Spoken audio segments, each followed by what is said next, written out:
Hello friends, आज का जो हमारा टॉपिक है वो बहुत ही इंटरेस्टिंग टॉपिक है एंड दैट इज इन्वर्जन। ठीक है, सबसे पहले हम लोग जानेंगे कि ये इन्वर्जन क्या होता है।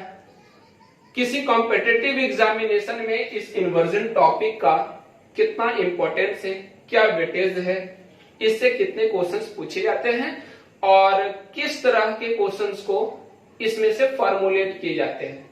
तो सबसे पहले ये ध्यान देना है हमें, इसके डेफिनेशन पे बाद में पहुंचेंगे, सिस्टमैटिकली हम लोग देखते जाएंगे।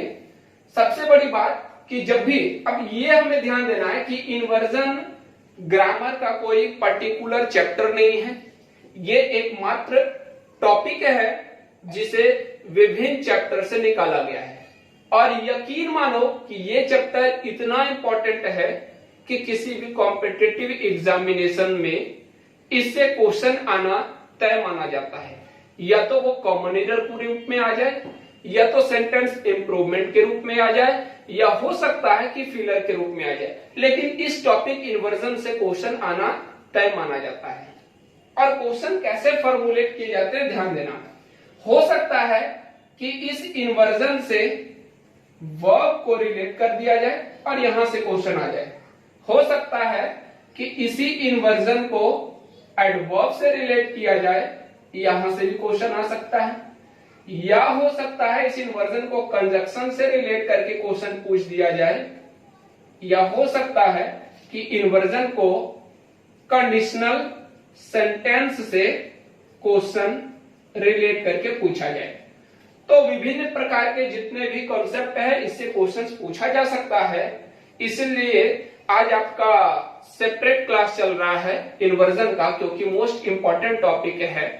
और ये पढ़ने के बाद आपका एडवर्ब का भी कुछ हिस्सा क्लियर होगा, कंजक्शन का भी कुछ हिस्सा क्लियर होगा, कंडीशनल सेंटेंस का भी कुछ हिस्सा क्लियर होगा और वर्ब का।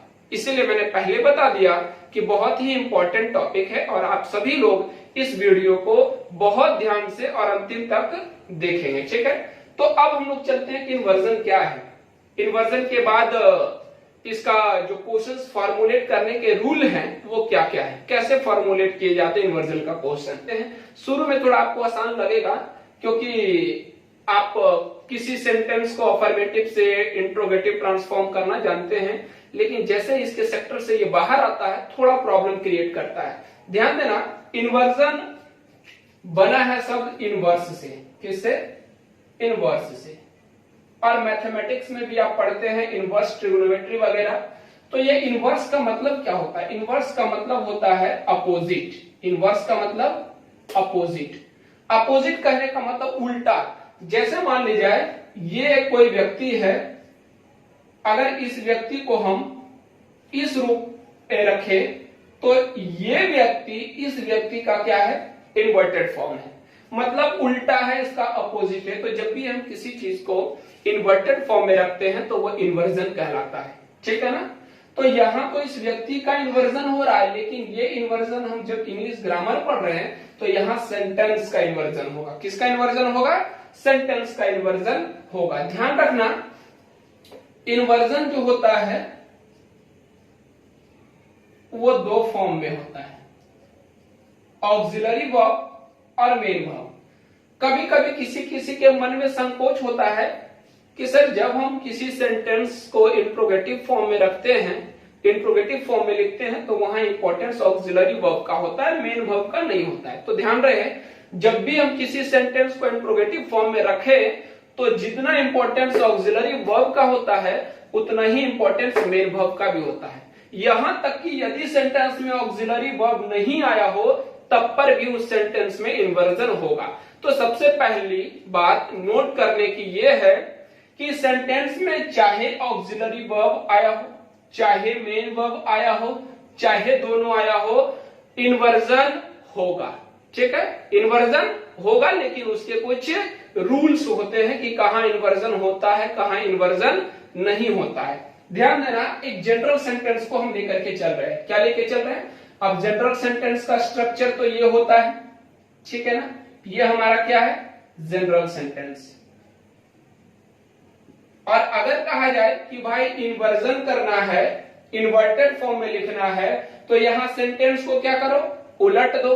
जब भी हम सेंटेंस को उल्टेंगे तो ये कैसे बनेगा, वर्ब प्लस सब्जेक्ट। ऑब्जेक्ट से हमें इन्वर्जन में कोई मतलब नहीं है, अगर आप चाहो तो इसके बाद ऑब्जेक्ट हटा सकते हो, ठीक है। इन्वर्जन मुख्य रूप से सब्जेक्ट और वर्ब के बीच होता है, ठीक। तो जब देखो यहाँ पे subject plus verb plus object था, यहाँ verb plus subject plus object है, दोनों में क्या अंतर दिखा, पहले वाले जनरल सेंटेंस में सब्जेक्ट पहले आ रहा था, वर्ब बाद में आ रहा था।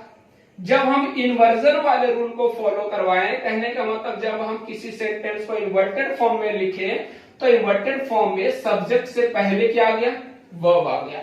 अब कोई ऐसा कंडीशन बताओ कि जहां हम कोई एक सही सेंटेंस लिखे, करेक्ट सेंटेंस लिखे और इस रूल को फॉलो करें। तो एक एग्जांपल हम यहां नोट करें, ये हो गया क्लियर, ठीक है। अब आगे बढ़ते हैं, यहां पे एक सेंटेंस लिखते हैं, he is doing the work, ठीक है, he is doing the work. ध्यान देना, he is doing the work। हमने एक सिंपल सेंटेंस लिखा, ये जनरल सेंटेंस है, ठीक, फुल स्टॉप यहां आया हुआ है। अब अगर हम बोले कि बताओ इस सेंटेंस में इन्वर्जन हो रहा है या नहीं, तो आप कहोगे कि सर इस सेंटेंस में इन्वर्जन नहीं हो रहा है, क्योंकि जब इन्वर्जन होगा तो हमारे पास ये स्ट्रक्चर आना चाहिए, ये स्ट्रक्चर आना चाहिए, मतलब उस स्ट्रक्चर में वर्ब जो होना चाहिए वो सब्जेक्ट के पहले होना चाहिए। और जरा इस सेंटेंस में देखो, इस सेंटेंस में वर्ब जो है वो सब्जेक्ट के बाद है, तो भाई subject plus verb, subject plus verb, ये तो जनरल सेंटेंस हो गया, ये इन्वर्जन कहाँ है। अब अगर हम इन्वर्जन की बात करें तो कहेंगे कि इन्वर्जन में ये रूल फॉलो होना चाहिए, तो ये रूल को फॉलो करवाने के लिए इस सेंटेंस को किस में बदलना होगा, इंट्रोगेटिव सेंटेंस में बदलना होगा। जैसे हम इस सेंटेंस को इंट्रोगेटिव में बदलेंगे तो ये हो जाएगा, is he doing the work, ठीक है। अब क्या करें, यहां फुल स्टॉप दे दे या mark of interrogation they, mark of interrogation हुआ। अब यहां देखो जरा, ये वर्ब है और ये क्या है, सब्जेक्ट है, वर्ब प्लस सब्जेक्ट क्या हो गया, इन्वर्जन। मतलब अब इस सेंटेंस का क्या हो गया, इन्वर्टेड फॉर्म हो गया। और इसी सेंटेंस में हम कह सकते हैं कि इस सेंटेंस में यहां पे क्या हो रहा है, इन्वर्जन हो रहा है। और एक चीज तो क्लियर हो गया, और ये पॉइंट आपको भी नोट करना है कि जब भी कभी इन्वर्जन होता है तो उस सेंटेंस में मार्क ऑफ इंट्रोगेशन आना चाहिए, या यूं कह सकते हैं कि जब भी इन्वर्जन होगा तो वो सेंटेंस इंट्रोगेटिव फॉर्म में आमतौर पे होगा। मतलब कहने का ये कि यदि कोई सेंटेंस इंट्रोगेटिव है, यदि कोई सेंटेंस इंट्रोगेटिव है तो उस स्थिति में इन्वर्जन होना चाहिए, और इन्वर्जन होना चाहिए मतलब वर्ब किसके पहले आना चाहिए, सब्जेक्ट के पहले आना चाहिए। क्लियर है। अब कोई कहेगा कि सर इन्वर्जन तो समझ में आ गया, लेकिन ये इन्वर्जन जो है इसका रूल कहां कहां फॉलो करता है, ठीक, ये फॉलो कहां होता है। तो ध्यान देना, सबसे पहली बात आप जिसे नोट कर सकते हैं स्टार देके, कि यदि कोई सेंटेंस इंट्रोगेटिव है तो वहां इन्वर्जन का रूल फॉलो होगा। ये सेंटेंस इंट्रोगेटिव था, यहां इन्वर्जन का रूल फॉलो हुआ। तो अब कोई कह सकता है, चलो एक सेंटेंस हम लिख रहे हैं, इसको मिटा रहे हैं, एक सेंटेंस लिख रहे हैं, ठीक है। जैसे मैंने लिखा, why he is doing this work, मैंने यहां पे फुल स्टॉप दिया। अब किसी किसी के मन में संकोच आ रहा होगा कि सर आपने वाई लिखा, यहां फुल स्टॉप क्यों दिया, ये तो प्रश्न कर रहा है, ये सेंटेंस तो इंट्रोगेटिव है। फिर से एक पॉइंट आप स्टार दे करके लिख सकते हैं, नोट कर सकते हैं। ध्यान देना, जब भी कोई सेंटेंस में WH वर्ड आए तो ये गारंटी नहीं है कि वो सेंटेंस इंट्रोगेटिव होगा। किसी इंट्रोगेटिव सेंटेंस को होने के लिए, यहां फिर से लिख रहे हैं, किसी इंट्रोगेटिव सेंटेंस को होने के लिए WH का होना आवश्यक नहीं है। क्लियर है। किसी इंट्रोगेटिव सेंटेंस को होने के लिए WH वर्ड को होना आवश्यक नहीं है। किसी सेंटेंस को इंट्रोगेटिव होने के लिए उसके अंत में मार्क ऑफ इंट्रोगेशन का होना जरूरी है। क्लियर है।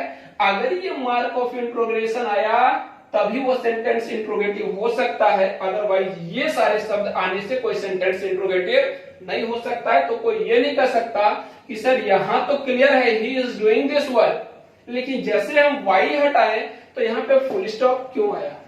ठीक है, यहां फुल स्टॉप इसलिए आ रहा है क्योंकि इस सेंटेंस में, हालांकि इसमें कुछ और ऐड होना चाहिए जो अभी हमने ऐड किया नहीं, इस सेंटेंस में देखो यहां पे फोकस करो। यहां फोकस ये करना है कि यहां पे पहले सब्जेक्ट आया और उसके बाद वर्ब आया। अच्छा ये बताओ, सब्जेक्ट प्लस वर्ब इन्वर्जन के रूल को फॉलो करता है? नहीं। इसका मतलब यहां पे इन्वर्जन नहीं हो रहा है। जब इन्वर्जन नहीं हो रहा है तो इंट्रोगेटिव सेंटेंस नहीं हो सकता है, और इसलिए इस जगह पे इंट्रोगेटिव सेंटेंस नहीं है। अब एक और एग्जांपल है, ध्यान देना, बहुत अच्छे से इस टॉपिक को समझना है, क्योंकि आगे जब बढ़ोगे तो यहां से बहुत अच्छा अच्छा कंसेप्ट निकल करके आएगा। हम दो एग्जांपल लिख रहे हैं। एक लिख रहे हैं why he will come, clear है, क्वेश्चन मार्क दिए। अब बताओ ये सेंटेंस सही है या गलत है? एकदम ऊपर वाले के जैसा। देखो यहाँ फुल स्टॉप था, यहाँ क्वेश्चन मार्क था, यहाँ फुल स्टॉप है। जैसे कोई सेंटेंस, मैंने पहले भी बोला, जैसे कोई सेंटेंस इंट्रोगेटिव दिखे, और देखो क्वेश्चन मार्क से दिख रहा है कि ये सेंटेंस इंट्रोगेटिव है, और अगर कोई सेंटेंस इंट्रोगेटिव दिखे तो उस सेंटेंस में इन्वर्जन के रूल को फॉलो करवाना ही होगा। अब बताओ यहां पे सेंटेंस में आ रहा है सब्जेक्ट और ये क्या आ रहा है, वर्ब। क्या ये इन्वर्जन के रूल को फॉलो कर रहा है? इन्वर्जन के रूल को फॉलो नहीं कर रहा है। लेकिन यहाँ तो क्वेश्चन मार्क आया है, मतलब ये सेंटेंस तो इंट्रोगेटिव। इससे पता नहीं चल रहा कि ये सेंटेंस इंट्रोगेटिव है, पता इससे चल रहा है कि ये सेंटेंस क्या है, इंट्रोगेटिव है। और जब भी कोई सेंटेंस इंट्रोगेटिव हो तो इन्वर्जन का रूल फॉलो करवाना होगा। इन्वर्जन का रूल फॉलो करवाना होगा मतलब सब्जेक्ट प्लस वर्ब नहीं, क्या वर्ब प्लस सब्जेक्ट होना चाहिए। तो अगर हम इसे सही करें तो क्या हो जाएगा, why will he come, clear है। ये हमारा इन्वर्टेड फॉर्म हो गया इस सेंटेंस का। अब हम लोग आगे निष्कर्ष पे पहुंचते हैं और डायरेक्ट हम पहुंचते हैं कहां, डेफिनेशन पे, क्योंकि अभी तक हमने डेफिनेशन लिखा नहीं, डेफिनेशन बताया नहीं। डेफिनेशन आपको स्क्रीन पे दिख रहा होगा, ठीक है।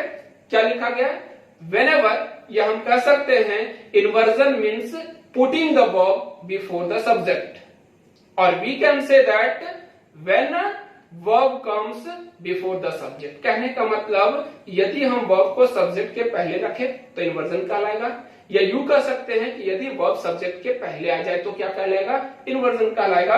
और इन्वर्जन जब भी होगा तो हमारा सेंटेंस का स्ट्रक्चर में पहले वर्ब आएगा और बाद में क्या आएगा, सब्जेक्ट आएगा। क्लियर है, ठीक है। आगे बढ़ते हैं। तो क्या समझ में आ गया? अब स्टूडेंट फिर से पूछेगा कि सर इन्वर्जन तो समझ में आ रहा है, लेकिन क्या इसका रूल फॉलो कहाँ कहाँ होता है, कैसे कैसे हम इसको करेंगे? तो एक पॉइंट जरा स्टार देके आप नोट कर सकते हैं कि हर प्रश्नवाचक सेंटेंस में इन्वर्जन होगा, हर प्रश्नवाचक सेंटेंस में इन्वर्जन होगा। क्लियर है। अब अगले पॉइंट पे हम लोग पहुंचते हैं। एक फिर से छोटा सा एग्जांपल, फिर से एक छोटा सा एग्जांपल मैंने लिखा, what you are doing, what you are doing, ठीक है। उसके बाद मार्क ऑफ इंट्रोगेशन दिए। अब यही चीज को तो समझना, बहुत सारे स्टूडेंट को समझ में ना कैसे, क्या बोले, व्हाट यू आर डूइंग बोले, वही व्हाट आर यू डूइंग बोले। तो इसी चीज को तो समझना। आगे कंजक्शन में hardly, scarcely, barely, rarely, no sooner आ जाएगा आपके साथ, not only but also, either or, neither nor. ये सारे कंसेप्ट पे जब आएंगे तो थोड़ा सा प्रॉब्लम होगा, इसलिए अभी से समझते जाए। क्लियर है। व्हाट यू आर डूइंग, कुछ करना नहीं, लास्ट में इंट्रोगेशन लिख रहा है, मार्क ऑफ इंट्रोगेशन, मतलब इन्वर्जन को रूल को फॉलो कराना चाहिए। और इन्वर्जन का रूल कहता है पहले वर्ब बाद में सब्जेक्ट। देख लो जरा, ये आपका सब्जेक्ट है, ये आपका वर्ब है, इसको यहां ले आओ, इसको यहां ले आओ, तो क्या लिखेंगे, what are you doing. Clear है, आपका इन्वर्जन का रूल फॉलो हो गया। तो यही चीज को क्या बोलेंगे, इन्वर्जन बोलेंगे। ठीक है। अब हम लोग फिर से आगे की एग्जांपल की ओर चलते हैं। तो इसी तरह से धीरे धीरे से समझते जाना। अब जो कुछ मैंने बताया वहां से कंक्लूड करते हुए ये पॉइंट हमें पता चल रहा है कि यदि कोई सेंटेंस इंट्रोगेटिव है तो इन्वर्जन का रूल फॉलो होना चाहिए। यदि किसी सेंटेंस में मेन वर्ब आया हो या ऑक्सिलरी वर्ब आया हो या दोनों आया हो तो दोनों कंडीशन में इन्वर्जन का रूल फॉलो होना चाहिए। तो कोई कह सकता है कि सर अगर कोई सेंटेंस में जनरल अगर मान लिए जाए आमतौर पे ऑक्सिलरी वर्ब ना आए, साधारण तौर पे मेन वर्ब आ जाए तो वहां इन्वर्जन कैसे होगा? ध्यान देना, लिख रहे हैं ही प्लेड क्रिकेट, ठीक है, ये तो जनरल सेंटेंस है हमारा, ही प्लेड क्रिकेट। कोई कहेगा कि सर इसमें इन्वर्जन कैसे करें, ऑक्सिलरी वर्ब नहीं दिख रहा है। तो मैंने ये बोला कि इन्वर्जन केवल ऑक्सिलरी वर्ब में ही नहीं होता बल्कि मेन वर्ब में भी होता है, और जब मेन वर्ब आ जाए तो इन्वर्जन कैसे करते, ध्यान देना। मेन वर्ब आ जाए तो इन्वर्जन करने के लिए हमारे पास डू, डज और डिड की व्यवस्था रहती है जो दिखाई नहीं देता है, ठीक है। इसमें केवल मेन वर्ब आया है, देखो सब्जेक्ट प्लस V2, इसमें कोई ऑक्सिलरी वर्ब नहीं आया है, तो हमारे पास ऑक्सिलरी वर्ब है क्या, डू, डज, डिड। ये अपने मन में रखना है कि यदि ऑक्सिलरी वर्ब ना आए तो हमारे पास ये तीन व्यवस्था है, ठीक है। तो कोई कहेगा सर ये कब लगाते हैं, जब प्रेजेंट टेंस में हो तो वहां से या तो डू या डज लगेगा, और अगर पास्ट टेंस में हो तो डिड लगेगा। देखो यहाँ वर्ब का सेकंड फॉर्म है, सिंपल पास्ट है, मतलब यहां से क्या निकल करके आने वाला है, ऑक्सिलरी वर्ब, डिड निकल के आने वाला है। तो कुछ करना ही नहीं, इन्वर्जन का मतलब इंट्रोगेटिव सेंटेंस के रूप में फॉलो करवा दो। इस सेंटेंस को अगर इंट्रोगेटिव फॉर्म में लिखोगे तो बताओ सिंपल पास्ट का इंट्रोगेटिव में ऐसे ही लिखते हैं ना, डिड ही प्ले क्रिकेट, और लास्ट में क्या कर देंगे, मार्क ऑफ इंट्रोगेशन। जैसे मार्क ऑफ इंट्रोगेशन दिखा, देख लो जरा, वर्ब प्लस सब्जेक्ट, मतलब auxiliary verb plus subject, verb पहले आ गया, सब्जेक्ट बाद में चला गया, इसी को तो इन्वर्जन कहते हैं। तो सीधे तौर पे हम कह सकते हैं कि इन्वर्जन ऑक्सिलरी वर्ब के साथ भी हो सकता है, मेन वर्ब के साथ भी हो सकता है, और आमतौर पर इन्वर्जन जो होता है इंट्रोगेटिव सेंटेंस में होता है। क्लियर है?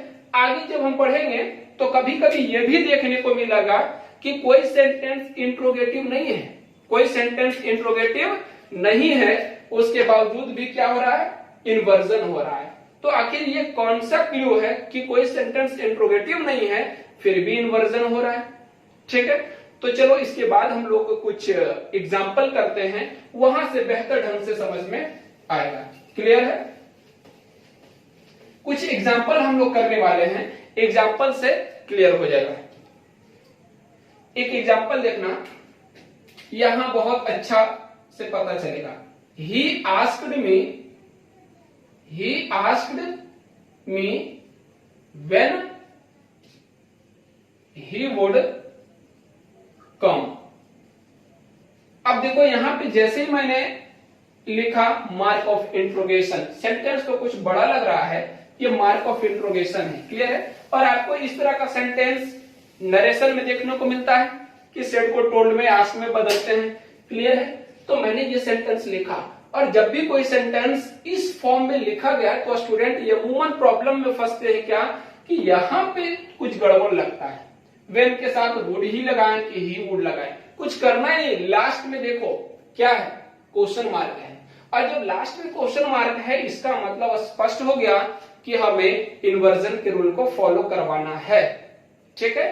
तो ही आस्क्ड मी, यहां तक तो कोई दिक्कत नहीं। देखो वेन आया, और ध्यान रखना ये वेन के वजह से इंट्रोगेशन नहीं लगा है, ये सेंटेंस इंट्रोगेटिव बन रहा है। इसलिए जैसे ही क्वेश्चन मार्क दिखा इंट्रोगेटिव सेंटेंस दिख गया, और इंट्रोगेटिव सेंटेंस में आमतौर पे क्या होता है, इन्वर्जन होता है। इंट्रोगेटिव सेंटेंस में अगर इन्वर्जन होता है तो जरा देखो तो सब्जेक्ट प्लस वर्ब लिखा गया है। क्या लिखा गया है? सब्जेक्ट प्लस वर्ब लिखा गया है। अब बताओ कि क्या ये इन्वर्जन के रूल को फॉलो कर रहा है? नहीं, ये इन्वर्जन के रूल को फॉलो नहीं कर रहा, तो यहाँ पे क्या हो जाना चाहिए, वुड ही। तो आंसर क्या होगा, he asked me when would he come. He asked me when would he come. ध्यान देना, अगर यही यहाँ पे सेंटेंस रहता फुल स्टॉप, क्या रहता, फुल स्टॉप, जो कि दूसरा फॉर्म ही हमारा सही था, क्योंकि सेंटेंस को तो हम डायरेक्ट फॉर्म में लिख ही चुके थे। पहले वाला गलत था। हम जानबूझ करके समझाना चाह रहे थे, इसलिए समझाना चाह रहे थे क्योंकि अभी आप लोग नरेशन पढ़े नहीं हो, तो नरेशन जब नहीं पढ़े हो तो जब डायरेक्ट को इनडायरेक्ट में बदलते हैं तो वेन ही वुड होगा कि वेन वुड ही होगा। जब इनडायरेक्ट में बदला जाएगा तो इस जगह पे फुल स्टॉप आएगा। और ध्यान देना, फुल स्टॉप के सिचुएशन में क्या इन्वर्जन होगा? इन्वर्जन तो इंट्रोगेटिव सेंटेंस में होता है, और जब इन्वर्जन नहीं हुआ तो देख लो जरा, सब्जेक्ट प्लस वर्ब, ये सेंटेंस तो हमारा अब सही हो गया। तो वो सिचुएशन पे डिपेंड करता है कि अगर इंट्रोगेटिव आया तो इन्वर्जन कर दो, और इंट्रोगेटिव नहीं आया तो इन्वर्जन नहीं करना है। क्लियर है? आगे बढ़ते हैं हम लोग अगले कंसेप्ट की ओर। ठीक है, मिटा रहे इसे। अगला जो हमारा कंसेप्ट है, इसी से पहले कुछ एग्जांपल कर ले। ध्यान देना, एक लिख रहे हैं when I would come, when I would come. जितना क्वेश्चन करेंगे उतना अच्छा होगा, और एक चीज को मान करके चलना है कि इन्वर्जन से अलग से फिर क्वेश्चन आपको नहीं करना है। इसके बाद 4-5 क्वेश्चन कॉम्पिटिटिव एग्जामिनेशन में जो आ चुके हैं उसे हम लोग करने वाले हैं। क्लियर है? तो व्हेन आई वुड कम, ये एक साधारण सा सिंपल सेंटेंस हमें लिख करके दिया गया है। अब बताओ ये सेंटेंस सही है या गलत है? तो जो स्टूडेंट इन्वर्जन को पहली बार पढ़ेंगे, जो इन्वर्जन के टॉपिक को नहीं अच्छे से समझ पाए हैं, तो उन्हें तो लगेगा कि सर ये सेंटेंस तो सही है क्योंकि लास्ट में मार्क ऑफ इंट्रोगेशन आया है और सबसे पहले व्हेन आ गया, मतलब ये तो क्वेश्चन पूछने का काम कर ही रहा है। तो भाई क्वेश्चन पूछने का काम तो कर रहा है क्योंकि मार्क ऑफ इंट्रोगेशन आया, लेकिन रूल ये कहता है कि जब भी मार्क ऑफ इंट्रोगेशन आए तो इन्वर्जन के रूल को फॉलो करवाना है। देख लो जरा, सब्जेक्ट वर्ब क्या इन्वर्जन के रूल को फॉलो कर रहा है? नहीं। इसका मतलब है कि यहां जब भी हम इन्वर्जन के रूल को फॉलो करवाएंगे तो वर्ब और क्या होना चाहिए? सब्जेक्ट। तो इसे कैसे लिखेंगे? When would I come. Clear हो गया? अब ये सेंटेंस क्या हो गया? सही हो गया। तो इन्वर्जन में ये सारे क्राइटेरिया होते हैं। तो एक बार फिर से इन्वर्जन को कंक्लूड करते हैं और उसके बाद हम लोग कॉम्पिटिटिव एग्जामिनेशन में आए हुए, और देखना है आपको कि कितना अच्छा क्वेश्चन इससे फॉर्मुलेट किए जाते हैं। बड़ा कंसेप्चुअल होता है जिसे आप बना सकते हो, लेकिन क्वेश्चन देख करके आप डर जाते हो, ऑप्शन से घबरा जाते हो। ठीक है, तो पहले कंक्लूड करते हैं कि इन्वर्जन का मतलब क्या हुआ? Putting the verb before the subject, और we can say that when verb comes before the subject. मतलब यदि कोई सेंटेंस में वर्ब सब्जेक्ट से पहले आ जाए तो इन्वर्जन कहलाएगा।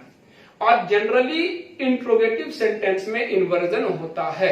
जनरली इंट्रोगेटिव सेंटेंस में इन्वर्जन होता है। कहने का मतलब अगर कोई सेंटेंस प्रश्नवाचक है तो उसमें इन्वर्जन के रूल को फॉलो करवाना होगा। अब कोई कहेगा कि सर यदि किसी सेंटेंस में ऑक्सिलरी वर्ब आया तो इन्वर्जन होगा, मेन वर्ब आया तो क्या इन्वर्जन होगा? तो ध्यान रहे, सेंटेंस में ऑक्सिलरी वर्ब आए या मेन वर्ब आए, इन्वर्जन लगाना ही पड़ेगा।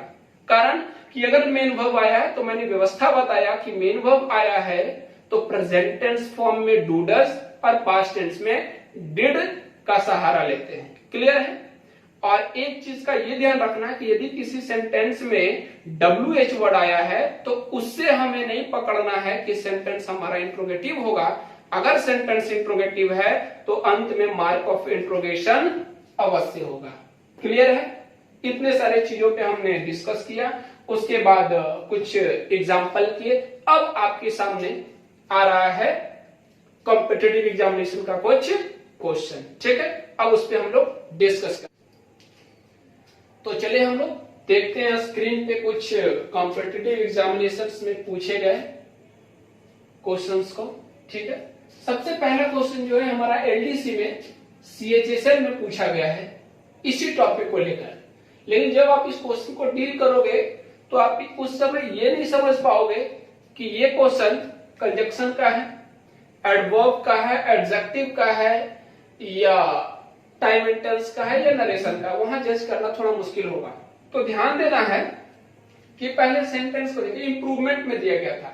जैसा कि मैंने पहले भी बताया कि इस तरह के इन्वर्जन के क्वेश्चंस को फिलर में भी दिया जा सकता है, कॉमन एरर में भी दिया जा सकता है, या सेंटेंस इंप्रूवमेंट में भी दिया जा सकता है। तो लिखा गया they could not tell me, यहां से यहां तक तो कोई गलती नहीं, they could not tell me why did he not eat his lunch. अब आप तो यही कह सकते हो ना पहले की जैसा, अगर थोड़ी सी जानकारी है तो, कि सर वाई आया है, WH वर्ड है, सेंटेंस तो इंट्रोगेटिव होना चाहिए। अगर सेंटेंस इंट्रोगेटिव होना चाहिए तो यहां तो वो क्या देना चाहिए था, उसको इंट्रोगेशन देना चाहिए, मार्क ऑफ इंट्रोगेशन। उसने तो ऐसा किया ही नहीं, उसने तो ऑप्शन में किसी और चीज को बदला है, मतलब गलती यहां पे तो नहीं है। ठीक है, अब हमें क्या फाइंड आउट करना है, ध्यान देना कि इस जगह आपका लिखा गया why did he not eat his lunch. हमें यहां देखना फुल स्टॉप आ रहा है। जैसे फुल स्टॉप आ रहा है, कहने का मतलब इन्वर्जन के रूल को फॉलो नहीं कराना है। इन्वर्जन का रूल फॉलो वही करता है यदि इंट्रोगेटिव सेंटेंस आया है तब। कुछ और रूल्स हैं जहां इंट्रोगेटिव सेंटेंस नहीं भी आता है फिर भी इन्वर्जन का रूल फॉलो करता है, वो हम इसी वीडियो के अगले पार्ट में बताएंगे।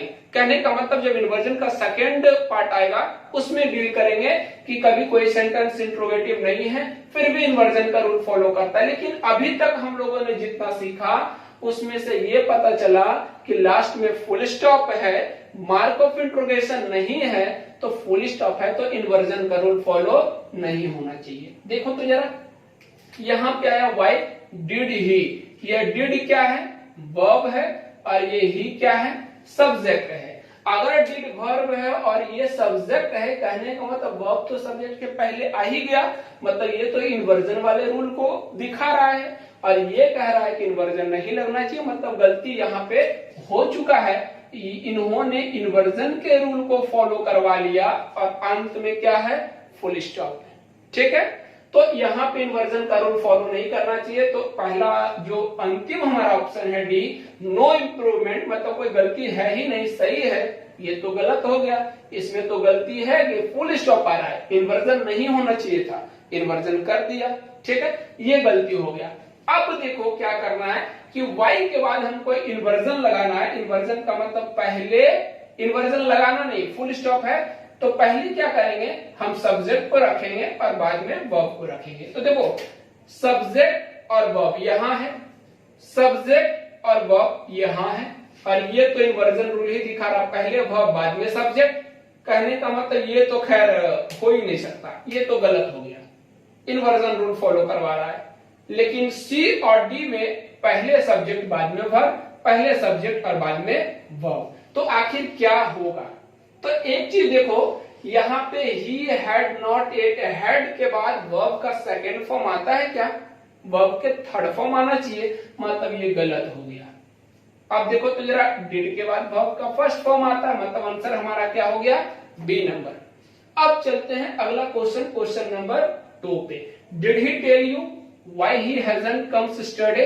फिर यहाँ पे देखो लास्ट में मार्क ऑफ इंट्रोगेशन है, जैसे मार्क ऑफ इंट्रोगेशन दिखा हमें इन्वर्जन के रूल को फॉलो करवाना है।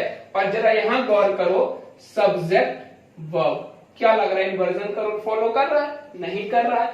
इसका मतलब है कि नो इंप्रूवमेंट तो नहीं होगा, कारण कि इन्वर्जन का रूल फॉलो करवाना है, ये गलत हो गया। अब बताओ, जब इन्वर्जन का रूल फॉलो करवाना है तो जिसमें भी इन्वर्जन का रूल फॉलो नहीं किया पहले उसको गलत कर लेते हैं। देखो जरा, he hadn't, subject plus verb, inversion का रूल फॉलो नहीं किया, गलत हो गया।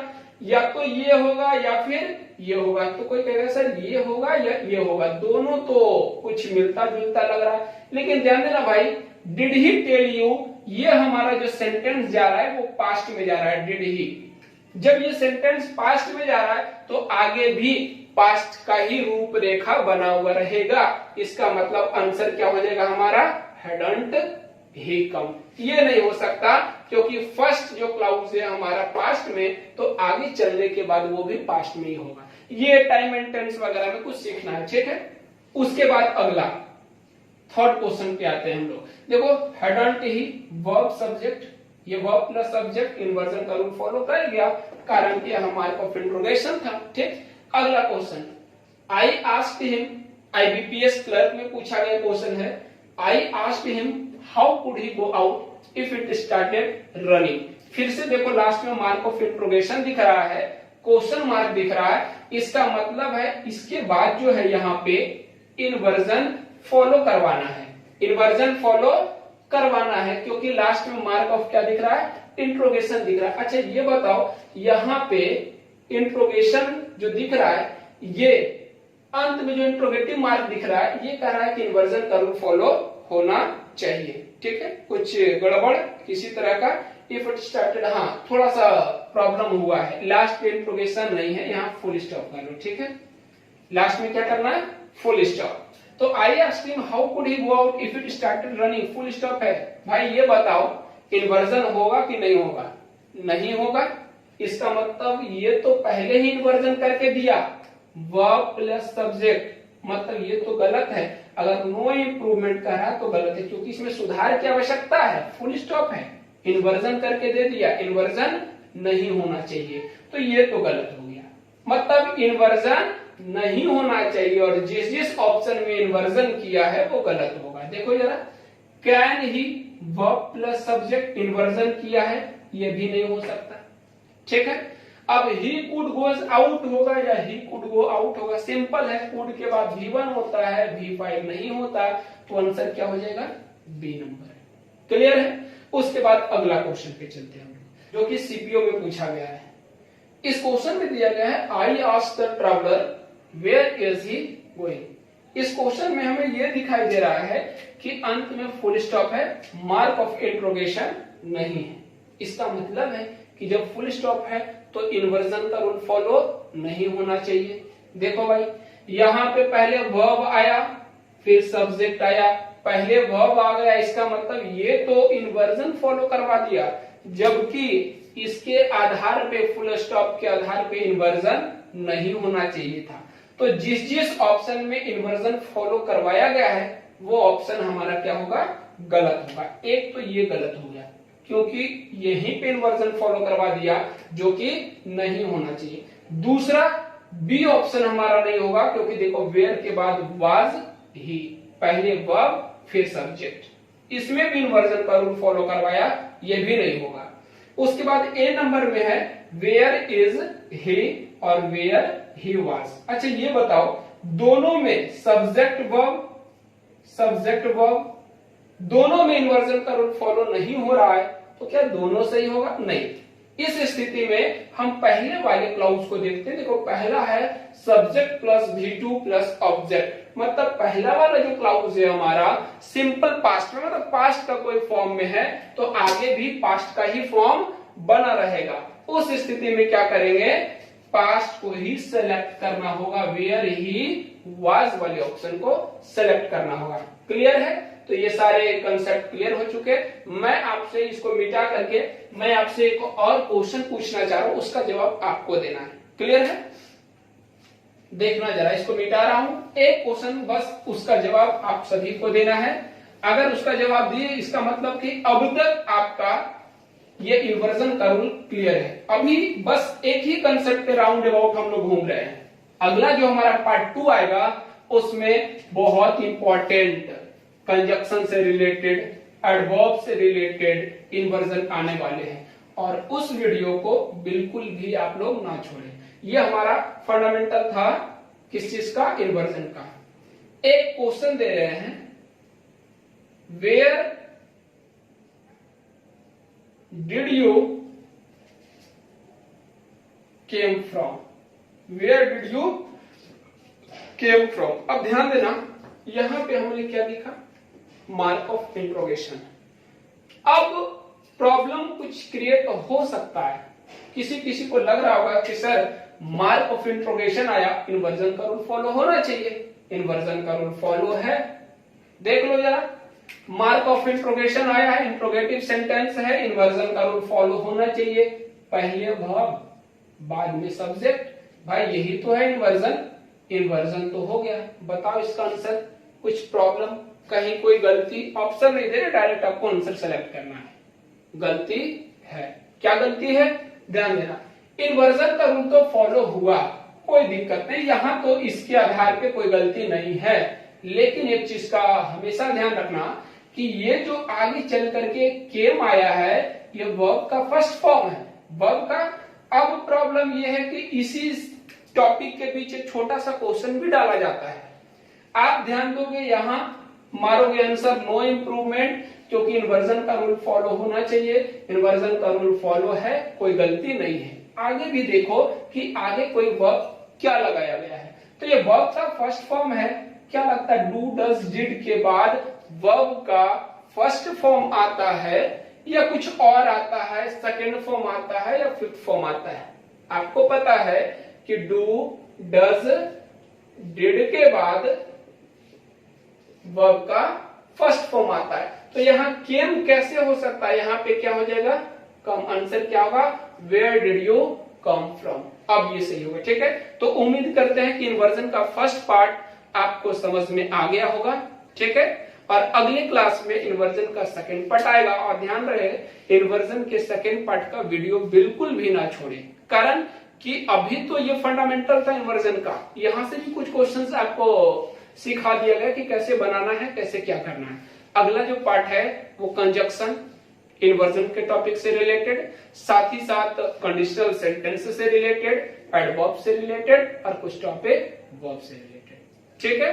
तो आज के लिए बस इतना ही। Good night.